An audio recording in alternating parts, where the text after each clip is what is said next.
This podcast is for educational entertainment purposes only and is not a substitute for therapy, medical care, or individualized professional advice. Listening does not create a therapeutic relationship, and if you need professional support, please seek care from a qualified provider. If you've ever said, "Why does this keep happening to me?" or "Why do I keep attracting the same type of person?" then this episode is for you, because here's the truth that might sting a little. You don't necessarily have a toxic type, but maybe you have a pattern. And today, we're breaking it.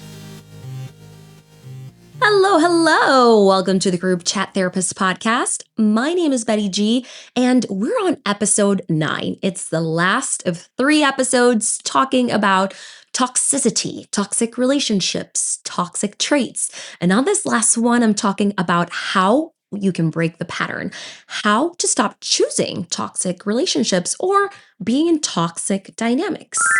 I always say that awareness is the first step.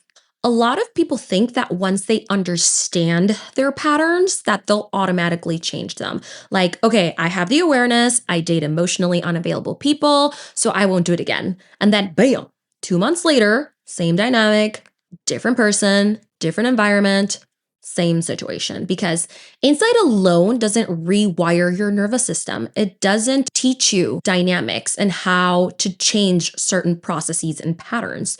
You don't just heal by knowing better. I know there's a whole market, millions of dollars on self-help books, self-help courses. And just taking the course or reading the book, it's not enough. You can know all the information, but knowing that is not enough. You have to heal, or you heal by doing things differently, especially when it feels uncomfortable. And that's the part nobody talks about, that it's not just about learning to do the things, but it's also about learning how to tolerate distress. Because anytime you are changing something, and something as drastic as patterns, deeply rooted patterns, it's going to be distressing. It's going to suck and it's going to hurt. But it can hurt in a way that it's going to benefit you in the future. But before we go into the deep dive, let's hit the week recap. This week has been kind of a blur because I've been so busy and all over the place. Work has been a little bit insane, and some projects that I have in mind that I want to start, which I'm super excited about. But obviously, when you're starting a new project, it takes a lot of time and emotional and mental bandwidth.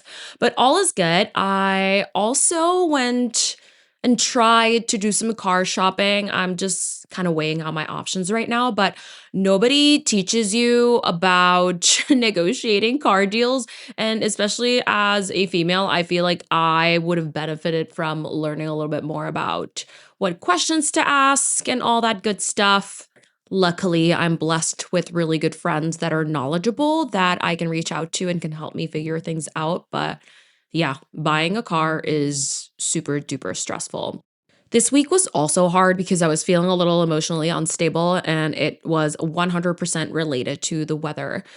It's still cold. I am at that point in Midwest winter where I'm just over it and I want to pull my hairs out. And I just need to remind myself that I'm towards the end of this misery and that it's going to get better, but it just gets really difficult sometimes. And this past week was that very difficult week. It was also a very interesting stretch of days for me and friendships. One of my friends and I had some very healthy, productive, adult like conflict resolution. And I'm so grateful that I have people in my life that are so receptive to hearing other sides, communicating, and strengthening relationships. And I also caught up with my childhood friend, and we spoke on the phone for 2 hours. I think it's literally been at least 5 years since I spoke on the phone with anyone for that long. And I was just really grateful this week for friendships, and seeing my friends thriving brings me so much joy. And I'm one of those people that when my peeps are thriving and they're good and they're happy, it makes me feel good and excited for the future. So, yeah, cheers to friends. And last but not least, I really struggle with wanting to go out. I don't know if it has anything to do with my age. I truly have no idea. But there was this one day where I had all the options in the world to go out, whether it was by myself with some different groups of friends. And I truly just chose to stay in and snuggle Celeste, make food. I actually baked orange infused brownies, which were amazing.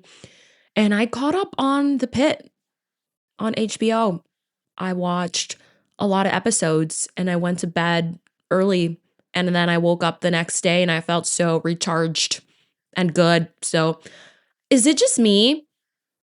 Is it just me? Tell me. I'm truly curious. And I don't really care if it's just me, but I'm just wondering if this is a phenomenon that happens once you get to a certain age, or if it's just me feeling so heavy with everything that's going on in the world and just choosing some silence.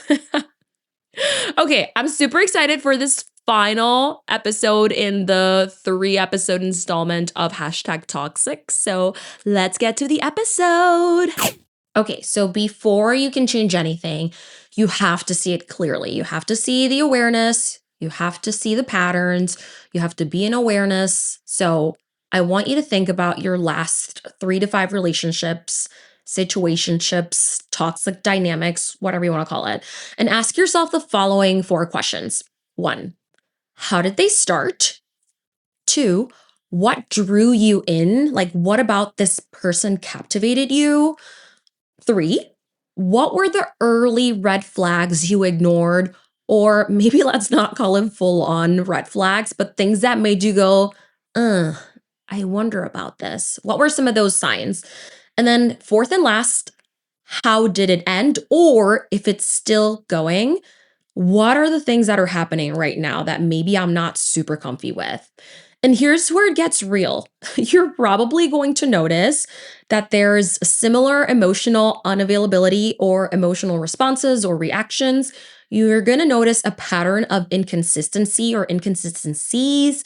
You're going to notice some sort of chasing dynamic, and you're going to notice that it's bringing up some sort of anxiety within you.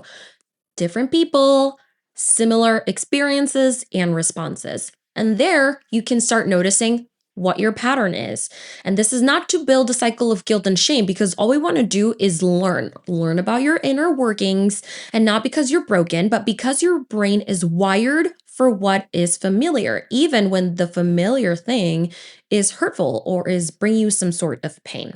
Now, your body is amazing. Your body often knows before your brain does. And I'm going to talk again about that book, The Body Keeps the Score, because it does such a fantastic job at explaining how our nervous system remembers.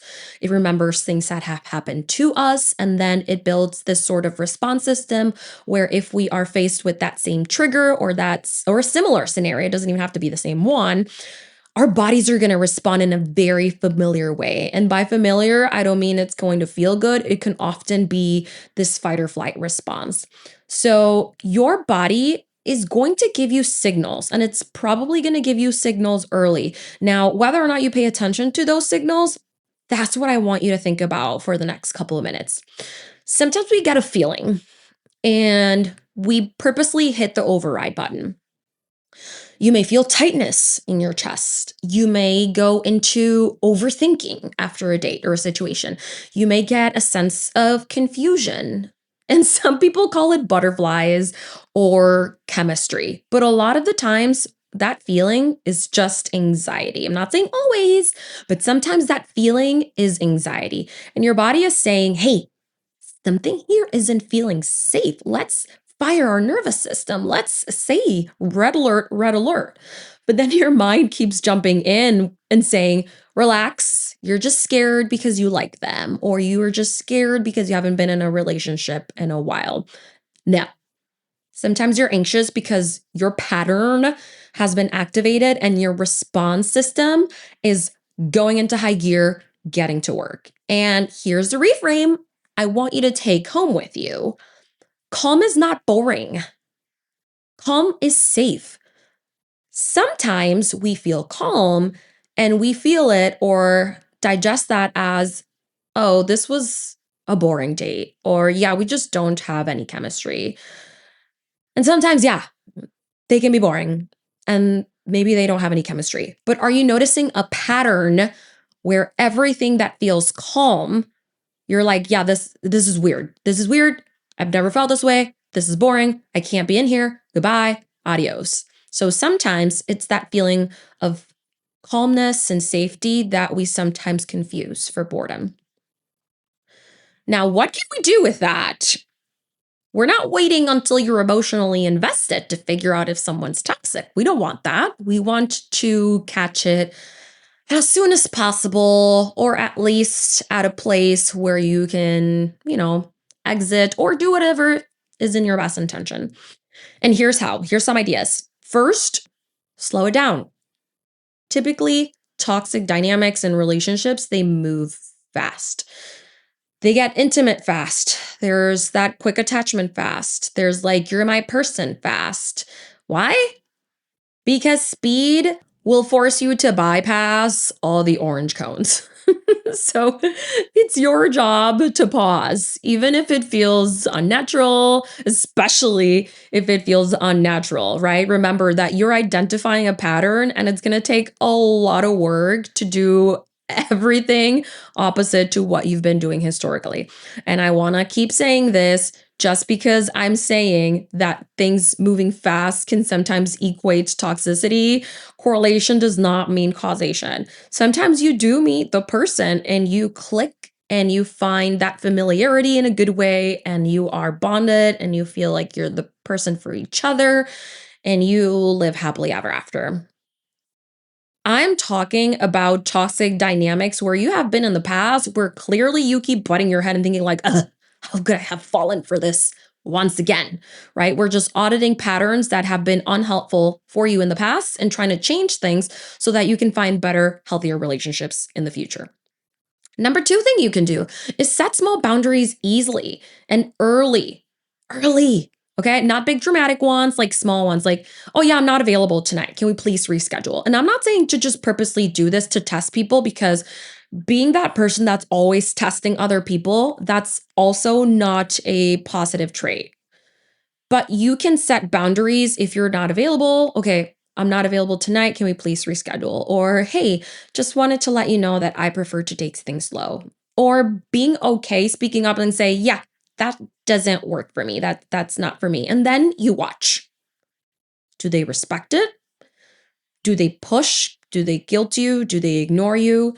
Because their response to you setting boundaries is going to tell you a lot and it can possibly tell you everything. Also observe. Watch how often they set boundaries with you, what types of boundaries they set with you, right? Because this is a two-way street. Okay. We're not testing people. We are just letting things happen and life is unpredictable sometimes and things happen. So if you notice that you have a pattern of bending over backwards, being a people pleaser, making yourself available at their beg and call, see how they react when you are not available or when you're choosing, hey, I'm not feeling good tonight, or you're saying, hey, I think I just want to stay home tonight and just chill by myself. Do you mind if we do this other day? Just noticing.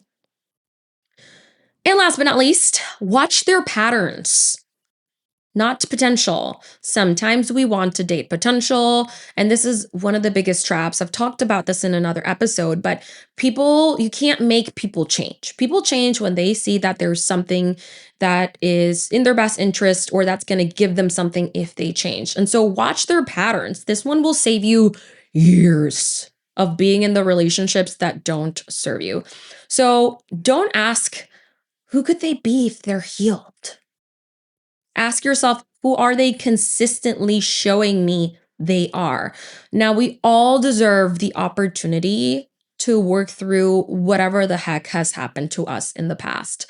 Some of us have past trauma, baggage with relationships, but that person and you can have a conversation of, and they don't really have to elaborate too much. It can say, like, yeah, I'm working on some things because A, B, C, and D. And so you can also audit yourself and notice how often and am I being the rescuer? My therapist told me that I was the rescuer in relationships and that I loved projects. This was the therapist I mentioned a while back. She said, Betty, you love projects, don't you? And I'm like, oh my God, I love projects. And she said, I'm talking about relationships. And I'm like, what are you talking about? And then she drew some very funny parallels about how I love projects, but like also projects and relationships. And I was like, okay, therapist, you caught me. Now, what do I do with that? So, again, this is about noticing. And sometimes when you date potential, it keeps you stuck, right? Because whether or not they change, it's not necessarily contingent on anything that you do. I mean, if they change on their own accord in their own timeline. And sometimes you can be patient and, it ends up working out. But sometimes that whole mentality of, okay, I'm just going to wait until they fix themselves, you then start noticing that even when they quote unquote fix themselves or whatever is going on, some of their patterns continue. And sometimes reality sets you free. Think about and notice what's happening in the now and not just living in the future. Now, remember a couple seconds ago when I was talking about, a couple minutes ago when I was talking about distress tolerance? This is a real hard part, okay? When you start choosing healthier people, healthier relationships and dynamics, it feels off. It feels hella weird. You might think, oh, yeah, there's no spark, or this feels boring, or I don't feel obsessed and I want to be obsessed with them. And your brain will try to convince you that there's something missing, but what you're actually missing is called chaos, unpredictability, the emotional roller coaster that you put your nervous system through. Okay. Like healthy love doesn't feel like a constant roller coaster of like the high highs and the low lows. Okay. Healthy love feels like peace. And I'm not saying that healthy relationships are easy because that is not it. Healthy relationships take a lot of work. Sometimes you have moments of happiness, sometimes frustration, sometimes anger. Literally, you can feel all the emotions in healthy relationships. But if you're not used to peace, if you're not used to safety, you may be tempted to sabotage it. So your job is to stay, give it a shot. Give it a shot to that relationship or that dynamic where it feels calm, there's consistency, and stay long enough for your nervous system to catch up. Now, I think this is a great thing to start doing on your own within yourself. And it can start by tolerating discomfort in other areas of your life that don't necessarily involve other people. Like, for example, sometimes I really need to engage in distress tolerance when I make a post on Instagram and I want to see how it's doing immediately. So I told myself that in order for me to learn how to tolerate distress, I need to put myself in situations where I can test whether or not I'm engaging with it. So I'll post something and then I'll purposely like put my phone in another room and tell myself, okay, I'm not going to touch my phone for an hour and a half. And it feels super uncomfortable, but then I tolerate 15 minutes and then I feel kind of antsy. But then the more I do it, now I can tolerate 30 minutes without looking at the post and then I can tolerate an hour, right? So give yourself the time to tolerate different things in your life that are quite benign, that are not necessarily involving other people. To start telling your nervous system that it's okay to be a little uncomfortable at times, but that you're going to be okay at the end of it. This is kind of what distress tolerance is about. The last thing I want to talk about is that we need to change the question you ask yourself in relationships sometimes. So instead of asking, do they like me? You can say, do I feel safe? Do I feel respected and at ease with them? Because when you're focused on being chosen, you actually ignore what you're experiencing. It's like, I don't like to use this term, but I feel like this is a good anchor to the ending here. It's when you're a pick me person, you're not really in a place to experience everything that's happening around you because you are investing all your time and energy in being chosen. And that's how patterns repeat. by not being aware, by ignoring your actual experiences. So keep in mind, you are not here to convince someone to love you. You are here to know the difference of who is going to be there for you and who are those people that you want to put in your village where it's going to be a mutual relationship, right? When it's not just you giving everything and pouring everything and them just taking. Again, not just love in relationships with partners, but family, friends, yourself too. Now, if this episode hit the spot, I want you to sit with this question. Where in my life am I choosing familiar over healthy? And what would it look like to choose differently, even if that feels uncomfortable? Because that's where your life can start to change in a positive way. Just go through the mental exercise of imagining what would happen if you chose differently. Please share this episode with someone who you know may benefit from hearing this conversation. And remember, there are 3 episodes in this series. And also remember, if you've been stuck in this pattern, you're not broken, you're patterned, and patterns can be changed. Follow on Instagram at the Group Chat Therapist Pod, and I'll see you on the next one. Love you, bye.